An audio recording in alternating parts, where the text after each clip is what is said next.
So, welcome to online video lecture. So, for the subject high voltage DC transmission, and the topic I would like to discuss now is over voltage protection in HVDC. Okay, let us see the voltage waves having magnitude more than its normal value and which remains for a very short duration are called as over voltage surges or transient over voltages. Okay, so it means if the voltage values are above the referred value, so we are not going in detail of the standards there. So there are certain standards in order to represent whether it is an over voltage or whether it is an under voltage or a voltage sag or voltage swell, voltage fluctuations, voltage spikes. So everything there are certain standards. So if the waveform is in those standards only, we can term it as an either one of those things. Okay, so we are not going in standards of that. So what about the time period? How long it persists? I mean, for a short, I think around some few milliseconds, it will be lying on the in the waveform, and duration also less than a minute. Okay, so it will be around seconds or less than a minute, and there are certain constraints that how many cycles of to which how many cycles the fault may be occurred there. I mean, how long it is persisting. Okay, so likewise, so simply we can say that 1 second. Next, for any electrical equipment, its insulation requirements are decided by these transient over voltages. See here, the insulation concept comes here. So why we are concentrating on insulation means if any over voltage occurs, okay, or any transient over voltage occurs. So before clearing the fault, so of course we are using the circuit breakers or many switchgear components either at the AC side and the DC side or at the intermediate station, that is the DC line transmission. So anywhere the fault may occur, or anywhere there may be chances of over voltages. Okay, of course, even though if you are using the switchgear components, so before the isolation of the circuit, let us consider we need to isolate the system. Okay, so before isolation, at the instant of the fault occurred, so the equipment has to withstand for the fault. Okay, so let us consider a converter transformer. If there are any short circuit, so additionally we are posting some leakage reactance then. So that is some leakage reactance we are considering, so that for a short period of time this transformer cannot be damaged. So that it can withstand. So right. So that there we have decided how much of reactance should be loaded in the line. So similarly, the surge impedance. Okay. So to what should be the level of the impedance? So that depends upon the fault level. So we need to analyze that. So that analysis we have to do with the help of these transient over voltage. So in order to go for the insulation, okay, so the reference parameter is the transient over voltages.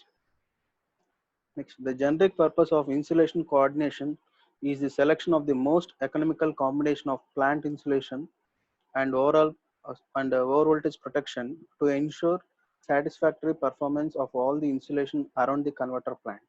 Okay, so there comes the economic constraints. So keeping economic point of view, so we need to consider how these we are going to coordinate with this. So entire plant, so later on we'll see where we are going for insulations and all, like this.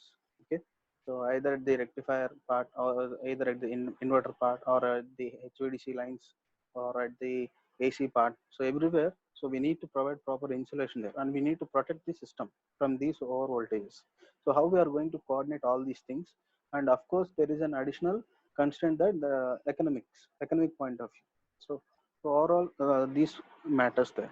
Okay, next.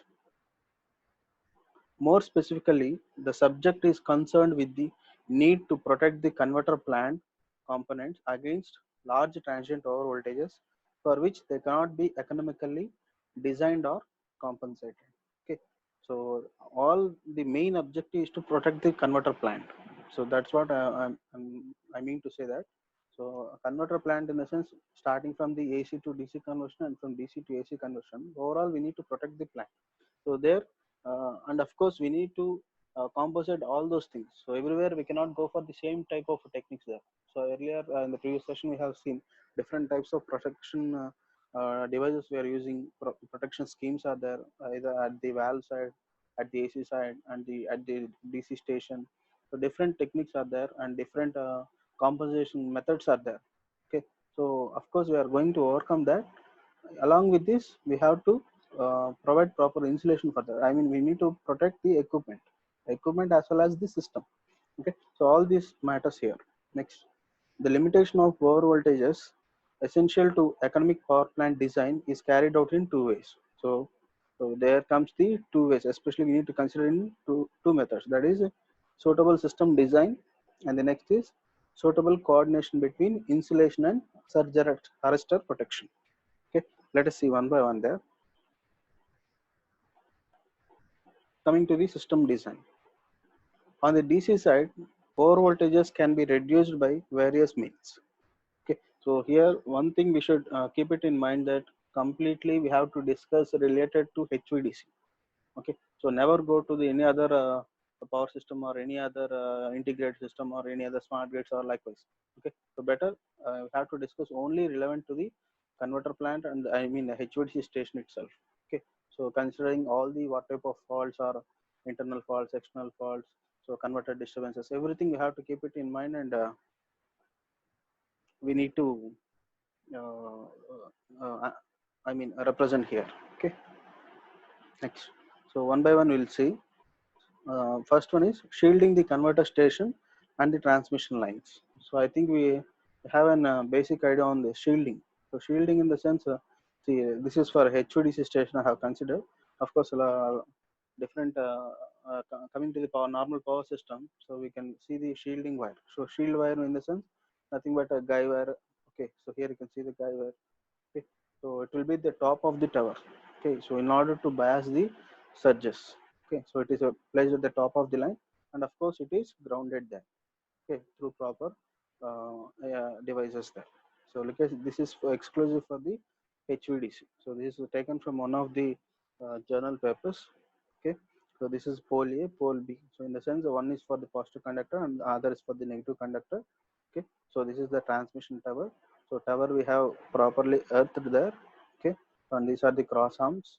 So these also what are the insulators or what are the strings we are using here, it will also act to some extent. So let us see one by one later on, just to have an clear picturization of what is shielding. Okay, so shielding of wire in the sense a proper earthing. So earth wire is placed in the sorry neutral wire is placed in the top of the conductors and those are earthed there. Okay, so this is of course possible in normal AC transmission also. Okay, HVAC transmission also. It is similar to that. Okay, and transmission lines. Next. So likewise here converter station in the sense we are using the same technique. So same in the sense we need to earth each and every device. Okay, so that means if we are going for a filters, so main function of filter is to eliminate the harmonics. So those filters are also has to be properly earthed there. Next, suppose if you are using any compensators, reactive power compensators at the AC side, again we need to go for earthing. And if you are using any surge arresters, and we have to look after that by using any additional fuses and all. And if you are using a circuit breakers, so likewise at each and every point and each and every end, so where what are the devices which we are using, we need to protect it also. Okay, as well as we need to protect the plant, and also we need to protect these components which we are used for protection. So that is our main objective. Next, suitable design of the converter control equipment. So that's what I mean. So suitable design of converter control in the sense, so there we are using at the rectifier end, at the inverter end. So both we need the protection in the sense, let us consider the valve group. So we are using additional circuits for firing the gate switches, I mean the switches. Okay, additionally we need to protect these firing circuits. Okay, and we are using any heat sinks, again those has to be protected.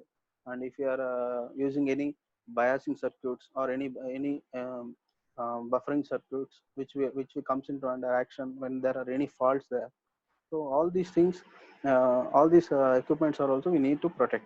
So okay, next, use of damping circuits. So damping circuits, for example, if we take an filter can also be act as a damping circuit there, because that is used for reducing the harmonics there.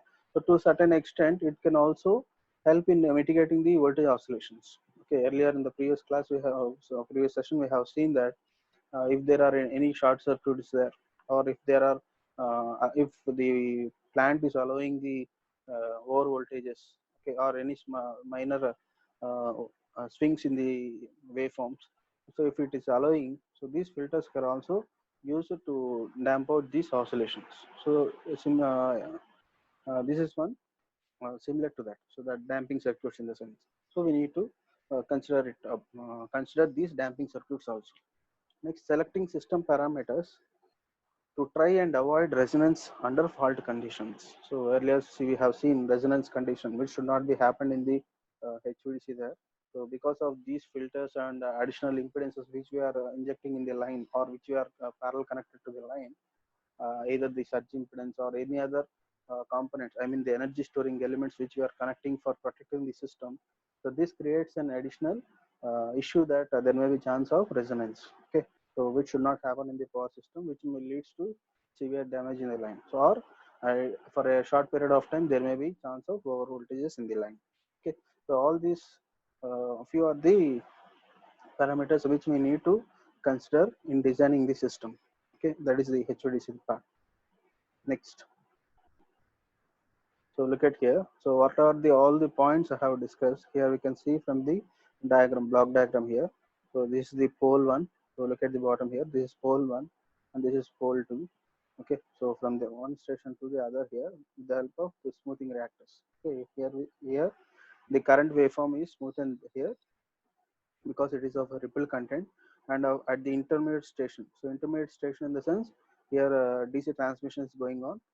Okay, for this additionally we are connecting the filters. So in the previous session we have seen under voltage protection, line protection, differential protection, likewise. So all this comes under this category.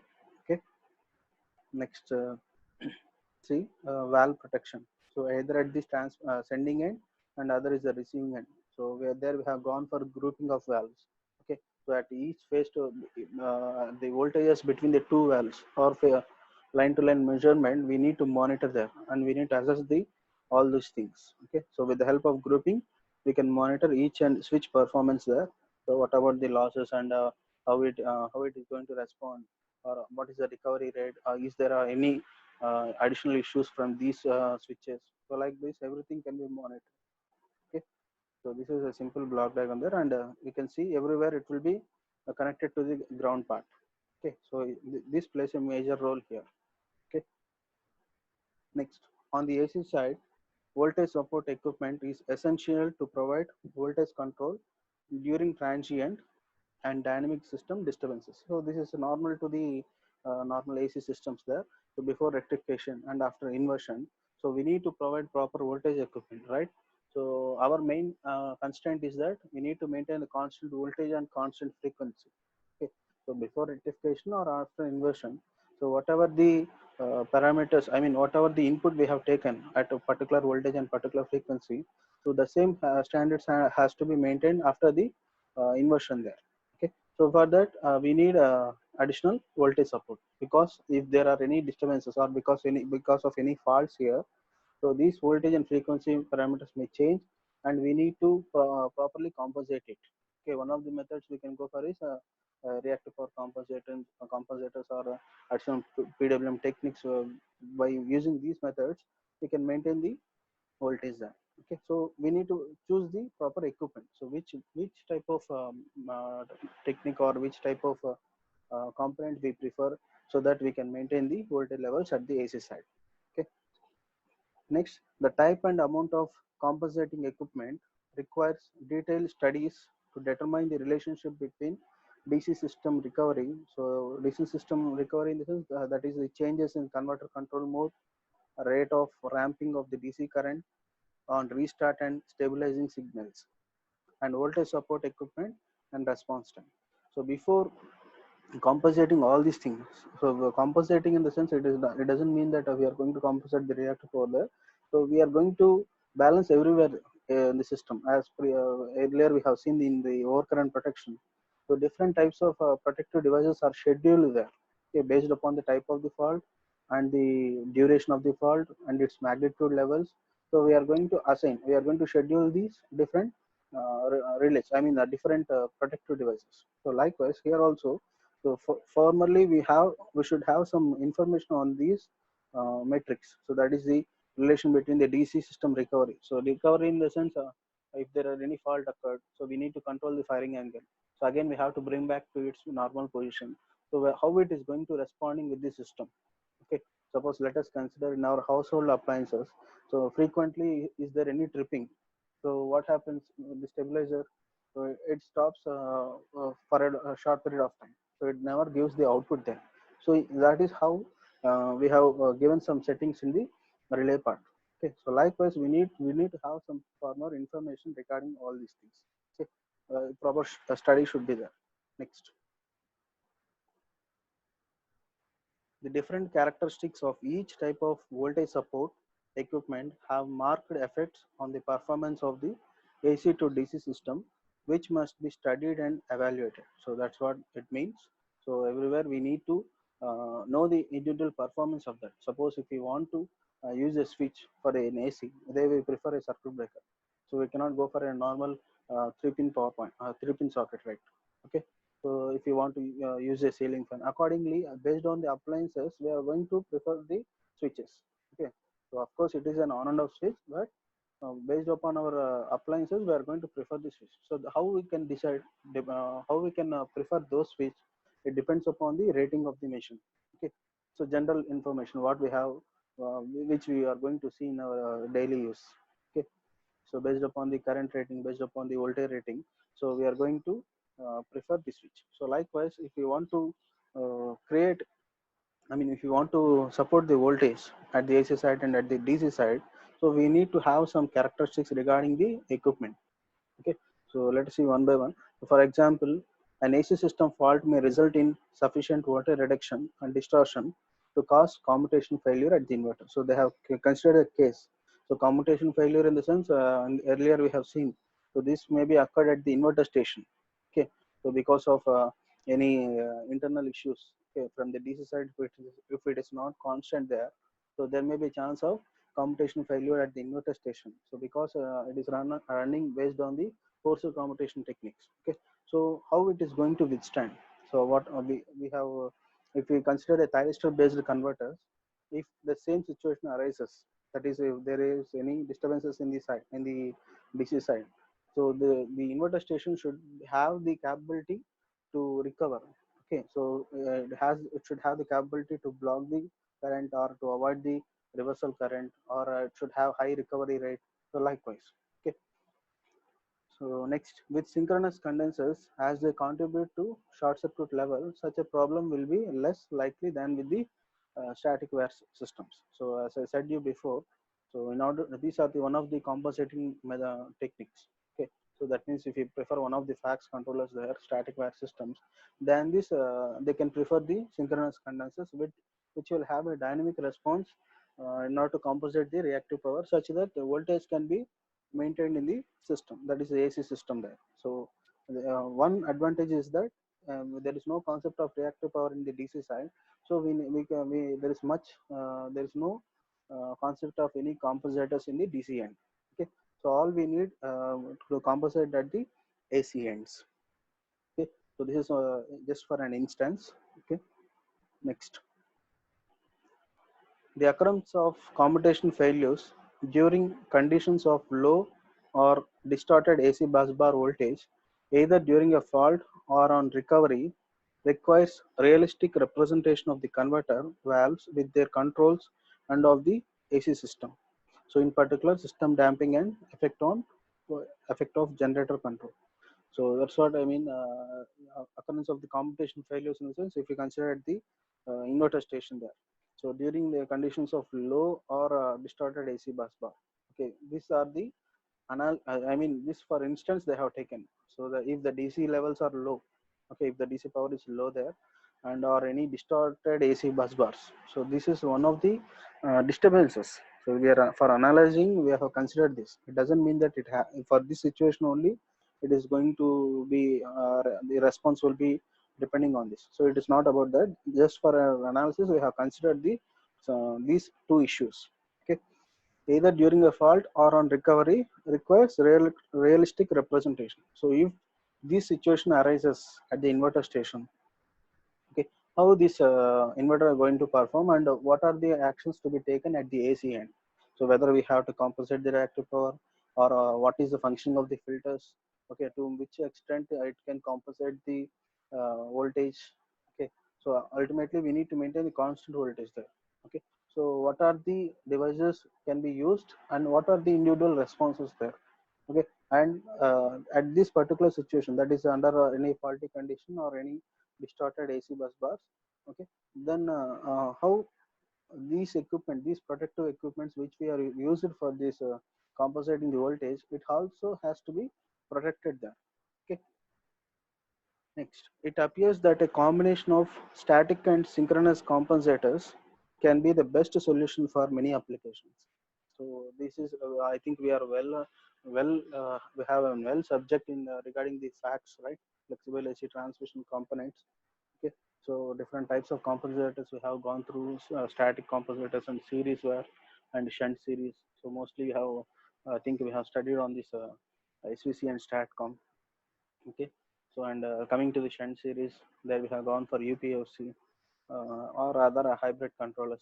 Okay, so those are the best methods to compensate the reactive power so that we can maintain a constant voltage. So this components gives the dynamic response. Okay, so based on their fundamental characteristics, that means we have gone through either in voltage and current relationships, or voltage and reactive power. Suppose if we consider the StatCom there, so voltage square of the voltage is proportional to the reactive power.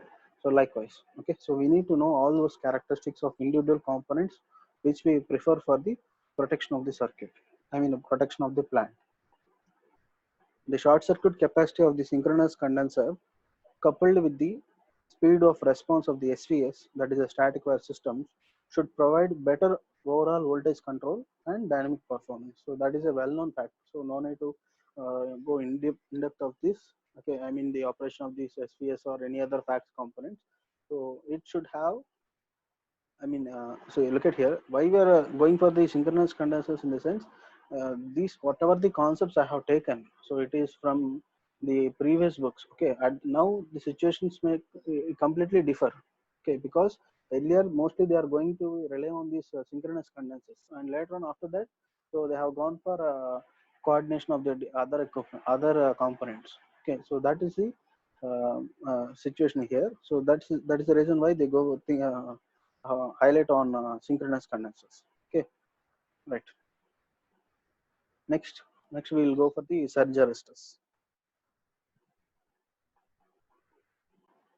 Next, we will see the surge arresters. Okay, so there is an important difference in the behavior of the AC and DC surge diverters.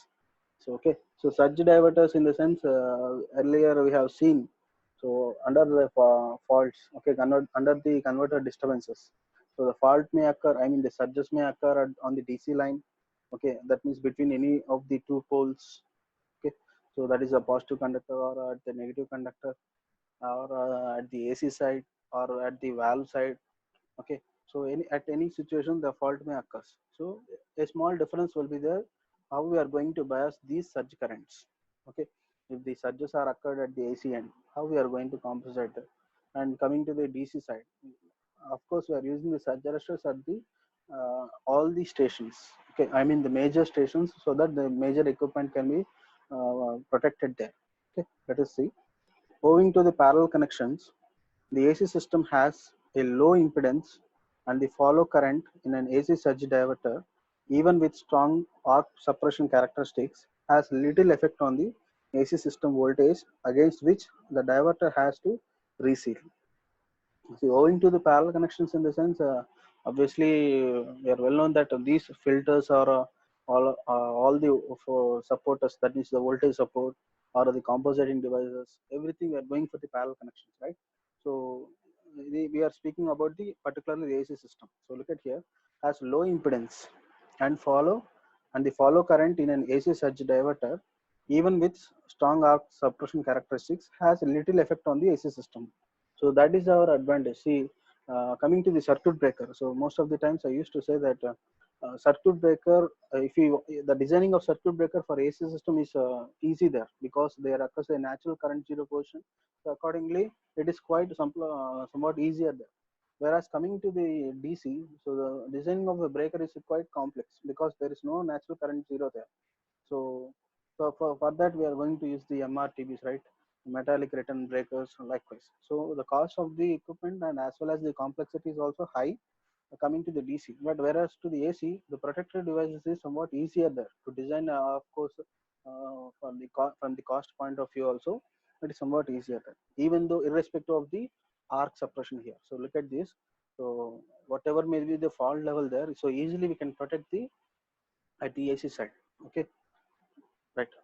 So easy in the sense that depends upon the equipment, or that depends upon the method which we are choosing there. Okay, the equipment, I mean the material which we are using. Okay, let us see. On the other hand, DC schemes have a large smoothing reactors and other inductive components. That is, the diverter has to suppress the direct current in a highly inductive circuit. So we know that a smoothing reactor, what is the purpose of the smoothing reactor? It is placed in series with the DC line. So it is going to suppress the rippled DC current, right? So along with this, if there is any surges on the DC line, it doesn't mean that directly we are allowing the surge currents into the DC line. That creates a very major issue. So somehow by using the smoothing reactor, which is of a large capacity, so we know that it is around a tank size. Okay, so even there any minor changes also, it not allowed to the line. So that is one of the advantages there. And the diverter has to suppress the direct current in a highly inductive circuit. Okay, so again, so we need to connect the what I can say this surge arresters. So for this DC line also, so that the overall reactance is going to be aided there. Okay, coming to AC, we are not using any series type of reactors there. Okay, so that's the thing. Okay, whatever the filters or any compensators which we are connecting at the AC side of which is of parallel connected, it has a very low impedance. But coming to the DC part, the smoothing reactor is of very high inductive part. Inductive part is acting there. Okay, so we need to smoothen the current waveform.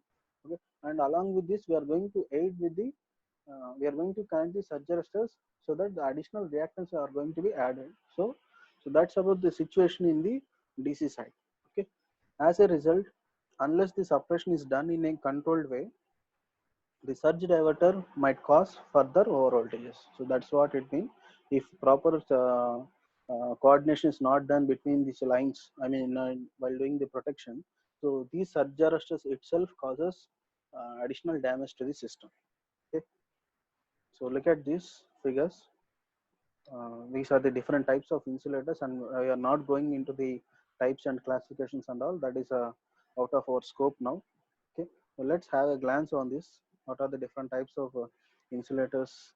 Okay, so based upon their operating levels and based upon their type of transmission. Okay, so likewise, different types of insulators are there. Okay, next. Some early HVDC schemes used protective gaps, but the development of self-sealing surge arresters have changed the situation. So early HVDC schemes, in the sense, that is the traditional method. Okay, so whatever the earlier methods they have been used, okay, at that time they are going to for the protective gaps in the sense, here you can see. Okay, so these type of series connections, I mean these type of series gaps. Okay, so I think you know, we have some basic idea on this. Overall net equivalent capacitance gets reduced, and this stress can be reduced here. Okay, likewise. So with the help of the self-sealing surge arresters, in the sense, so it has a, because of its the material which we are using, it has then self capability there.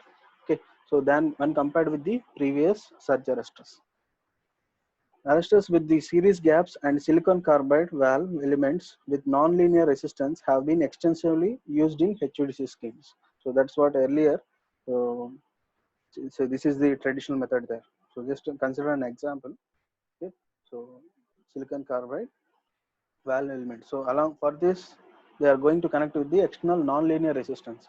So based on this surge, these resistance are going to be aid, and overall it creates an impedance, and these surge current are going to be biased with the help of this grounding there.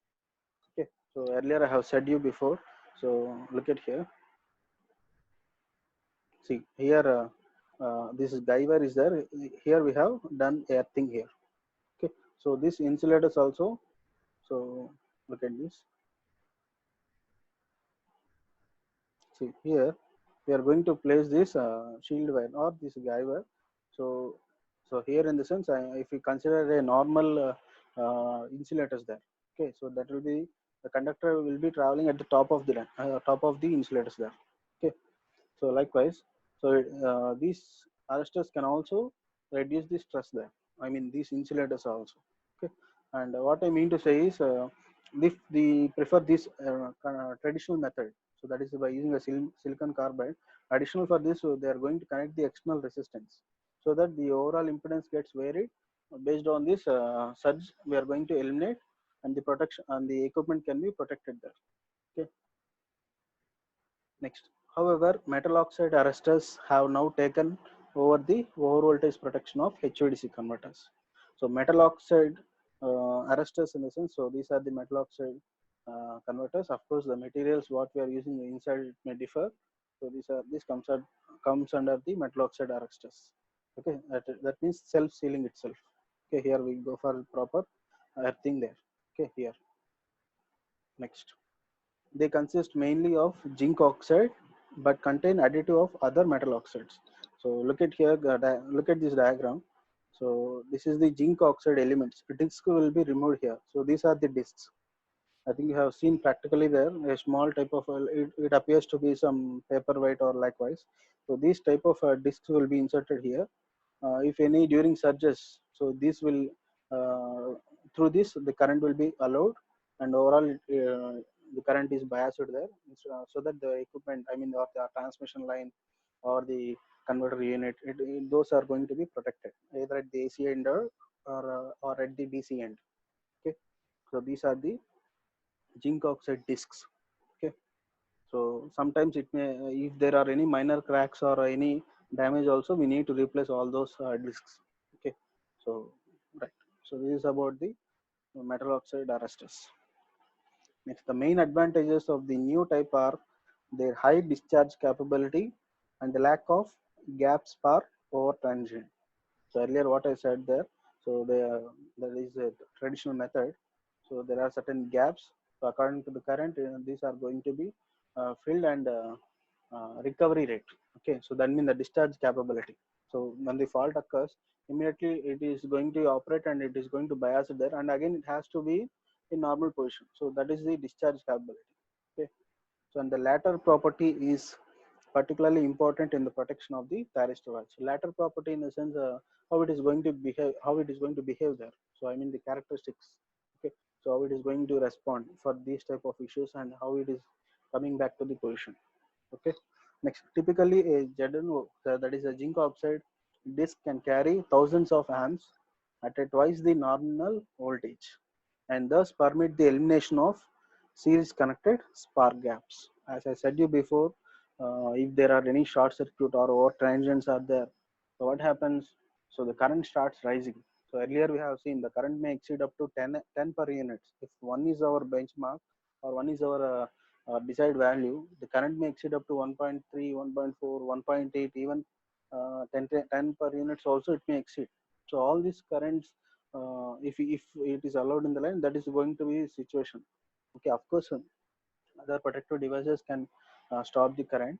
Okay, so these type of surge arresters must be able to withstand the huge amount of current. Okay, next, the zinc oxide arrestor voltage characteristics has a very definite knee, and it's extremely flat. Hence, the arrestor will not permit the voltage to rise without shunting a substantial current to the ground. Okay, so all these arrestors, so it is properly grounded there. Okay, so that the equipment will protect it. And look at this, has voltage characteristics are definite and knee. So that means based on the surge current, so this response will be linear to that. Okay, So it gives a linear response so that the equipment may be protected. Next. Furthermore, in the case of a switching surge, all arresters connected to a bus bar share the discharge duty.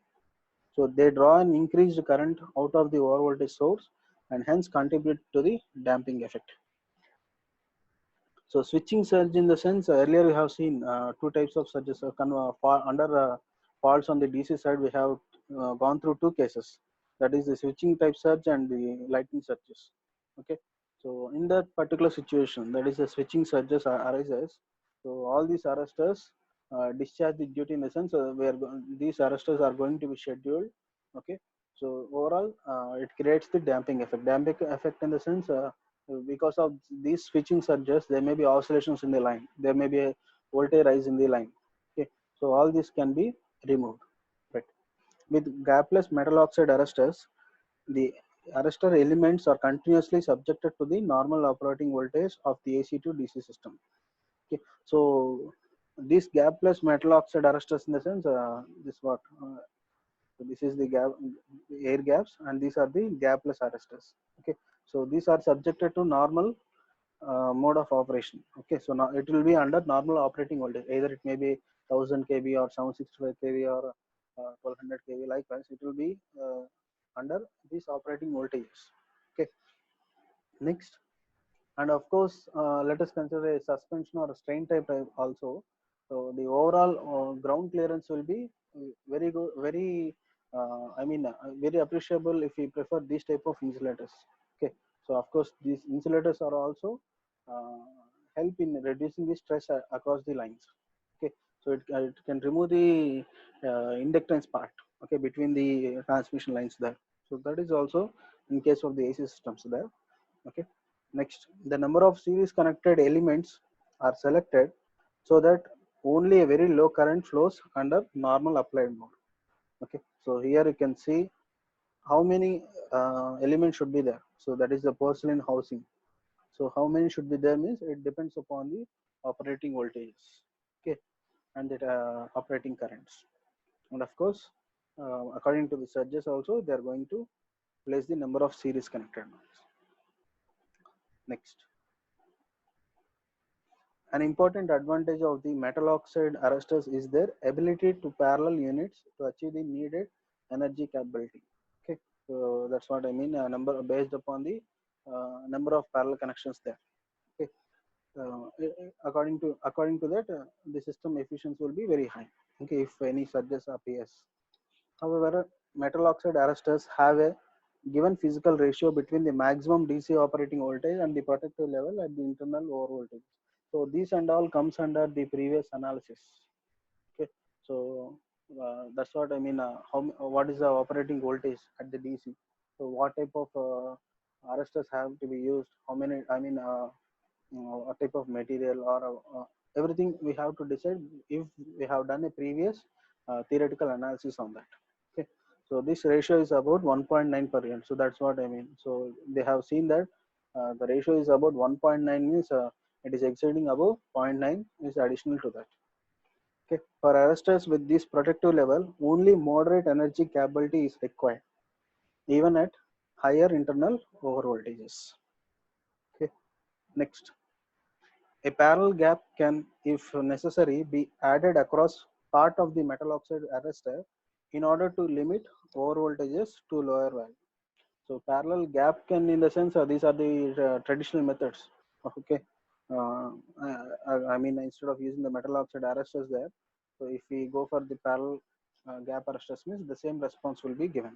Okay, so what we placed in place of the these parallel gap, if we prefer a metal oxide, the same response will be there if we go for any parallel connections. Okay, the idea is to reduce the arrestor current at the operating voltage by a large number of elements. So that is the case there. If we go for the traditional method, there is an increase in the number of arrestors in order to give the same response. Okay, however, when a voltage over voltage occurs, part of the series connected elements in bridge over by the parallel gap to reduce the protective level. Okay, obviously if we go with an increase in number of the parallel plates there, So obviously it is going to protect the equipment. Okay. So next, the use of this arrestor needs careful coordination to consider at which conditions the gap should operate and ensure that it reseals after the operation. So after when a fault occurred, so what is the response there and how it is going to be recovered. Okay. Next, it is also possible to trigger the gap using a signal from the voltage measuring devices or from DC control. So based on the fault level, okay, if you use a gap arresters, so that gap can be adjusted based upon the signals generated. So earlier, I think we have seen the HUD, this HVDC line. Okay, so I mean they go for this buffering unit. So that is they use the DC transmission there to control this all the switchgear components. They use the DC power supply.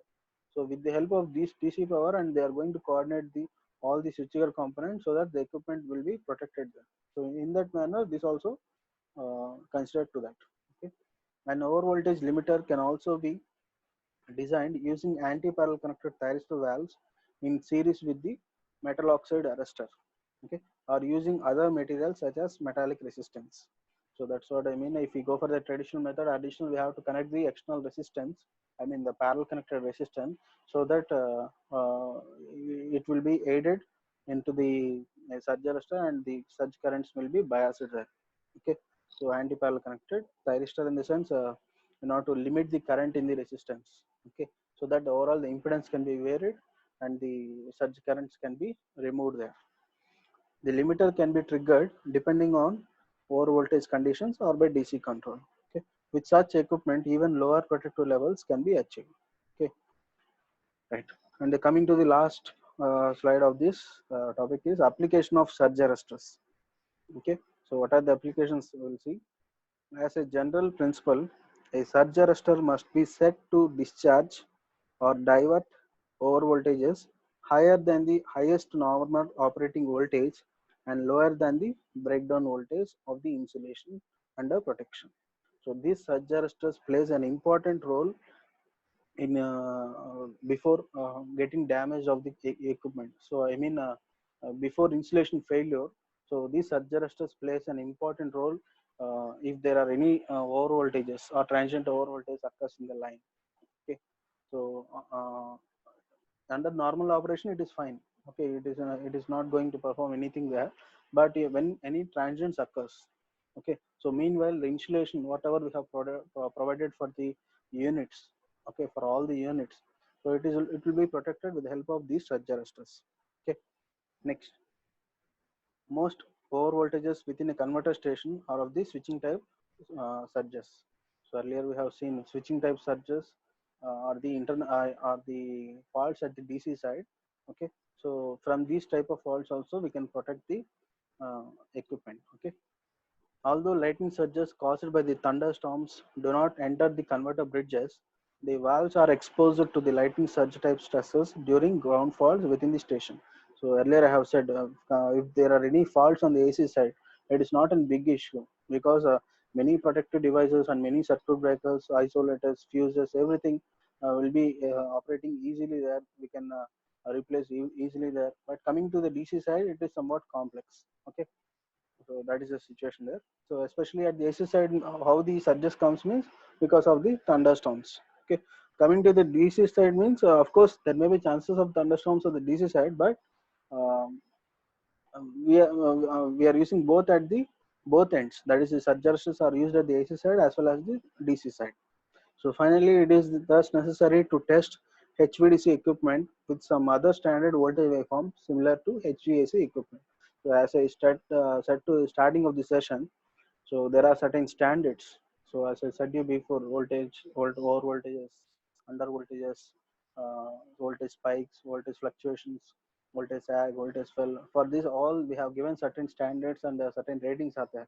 If it is exceeding above point 0.1, between point 0.1 to 1.0 per unit, okay, or it is varying above 1, or if it is gone below 1, okay, if it is existing for a short period of time, that is few milliseconds, all these parameters we have given certain standards for the HVAC.